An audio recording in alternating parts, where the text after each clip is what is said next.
How's it going, everybody? I've noticed something recently. Cube reviews talk about a lot of different aspects of the cube, how fast it is, the corner cutting, the smoothness of it, the varying feels of the cube, all the things it comes with, etc., etc. But one thing I've noticed that they don't talk about much anymore in these cube reviews is the magnet strength.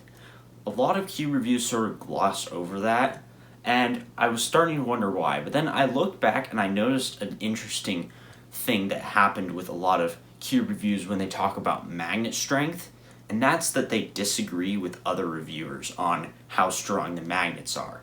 And this happens pretty frequently, but it isn't noticed very much. The only time I've really seen it noticed a lot by the community is when the Guhong V4 came out last year. People were disputing whether it had strong magnets or weak magnets, and the reason that people really even took notice to this debate was because the Cubicle was saying that it was weak, and then SCS was saying that the magnets were strong. So it was sort of like headed up by two of the bigger companies, so people actually noticed it more. But I looked back and I started looking at like reviews and stuff, and I realized that this has happened a lot. People have disagreed on magnet strengths a lot. And I was like, why? And then I started thinking about it and then did some testing with the cubes that I own, and I think I figured out what at least is a plausible theory. Might not completely be fact, but it's at least a theory. So today we're going to be looking at that theory. Alright, let's just get right into this. Basically, I think people have been using two different metrics involving cube magnets and calling them both magnet strength, and basically using them interchangeably to describe the magnets in a cube, when really they're quite different. Let me explain what I mean. Here we have the Guhong V4. When you turn it slowly and you feel the magnets click into place at the very specific spot that they line up, they feel very strong. I'm going to call this magnet feel. And this is what I see Speedcube Shop doing in their reviews and other people doing, is just turning it very slowly and feeling the magnets. And this gives you sort of a more exact, in terms of like they click right into place and you feel them when they do that. But you'll see why it's not exactly the greatest metric later on. And right here, I have all 5 of these cubes, the Guhong V4, the GTS2M, the Volk 3, the RS3M 2020 Plus, and the WRM. I have them all lined up from greatest to least in terms of magnet feel. The metric that I was just describing, where you turn it very slowly and you feel the magnets click into place. So I felt them all and decided which ones I thought were the strongest and the weakest. And here we are. Now, as far as I can tell, there are 2 main factors that determine the magnet feel of a cube. The first is just the magnet classifications themselves, whether a magnet is meant to be like stronger or weaker, literally, like have more force and pull, like the different classifications of magnets, like an N30 or N50, or I forgot the names to all of them, but there's magnets that are the same size, but maybe they're a bit heavier and they have more pull and force on them, or they're made of stronger and more magnetic materials that are actually attract more magnetically. So it's like they attract more, so they stick together more, and that would be more correlating to the magnet feel than the other factor that I'm going to talk about, because right when you click them into place at the exact spot, which you could feel because you're turning so slowly when you're doing the magnet feel test, then they click right into place, and it's like if you had 2 magnets by themselves, just, on their own, and then when you stick them together at the exact spot, they're stuck together. And the second factor that I think affects it is the thickness or thinness of the actual, plastic of the cube itself. For example, let's take the Guhong V4.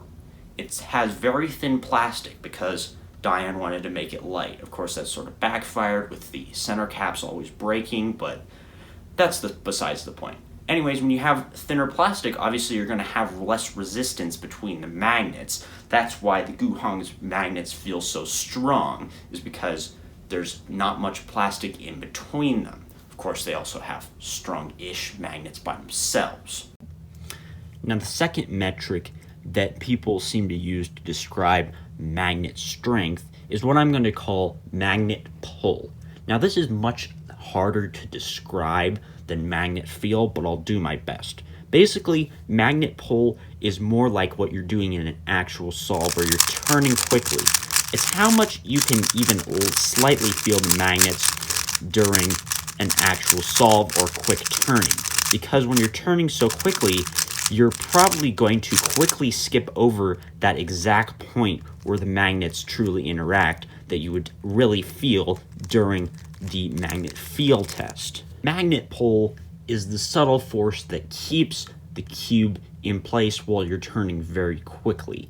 It's not like magnet feel where it's exactly at the point of the magnets. It's more pulling towards the magnets and keeping it in line with the magnets than being exactly up against the magnets, because you're going to be turning past that.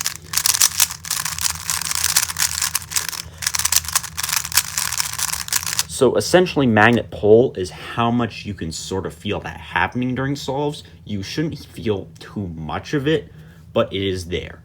It could also be described as that little bump that you sometimes feel when you're turning quickly. So here I have the list for magnet pull from biggest to smallest in terms of how much I felt the magnet pull. And as you can see, this list is a decent amount different from the magnet feel list. The magnet feel list, this was the greatest one, and now it's down here. And then the RS3M 2020 moved up a bit in terms of I can feel the magnet pull a little bit more. And the GTS 2M is the biggest magnet pull as far as I could tell. It's a bit more of a subjective metric and it's a bit harder to measure, so keep that in mind. Now, like magnet feel, I feel like magnet pull also has two main factors that cause it to happen. The first one is like just the size and the area of the magnet. Just like the first one had the weight or like the classification or maybe even just the density of the magnet, I feel like with magnet pull, it's a lot to do with the size of the magnet, because the more area the magnet has, the more like pull it has, I guess, because there's more areas that the other magnet can latch onto it and sort of be pulled into it than on something that had very small, like little thin magnets that didn't have much area. The second factor that I actually think determines it is kind of similar to the second factor of the magnet field. It's something that's not literally the magnets themselves, but more to do with the cube. And I think that the second factor to the magnet pull is literally just how fast the cube is. Simple as that. I think that when the cube is super fast, you're more likely to overshoot, and you're more likely to need that magnet pull, and the magnets will subtly pull it back into place. But the farther out you are from the very specific end of the turn, the more you'll feel that magnet pull because it has to pull more, if that makes any sense at all. So which one is a better metric? Magnet pull or magnet feel? Which one does a better job of actually describing the magnets in a cube? Well, it's kind of a trick question. I feel like they're not very good on their own, and we should sort of use them both and complement each other and use them for one has a strength and the other has a weakness in terms of what they actually identify about the cube's magnets. Now you may be thinking, wait a minute, isn't this the same thing as people calling magnet pull and magnet feel magnet strength? Well, not exactly, because when people did that, they would usually only use one of those metrics to describe what they called magnet strength. But I think if we use them in combination with each other, then we get a more accurate way to describe the magnet strength. Now, I know this was a whole lot of gibberish and nonsense, and it probably doesn't make any sense at all, but I just wanted to nerd out because I had a theory and I was like, boom, theory. And besides, I'm probably completely wrong anyways. But anyways, I think that's going to be it for today's video. I had a lot of fun making this video. It was kind of fun to just step back and be a little bit more nerdy, I guess, and have a theory. And I was not really planning to make this video until I started really thinking about this and then forming my theory in my mind without even realizing it, and then just boom, video idea. So anyways, I hope you enjoyed this video. As I said, I enjoyed making it, so anyways, I will see you guys later.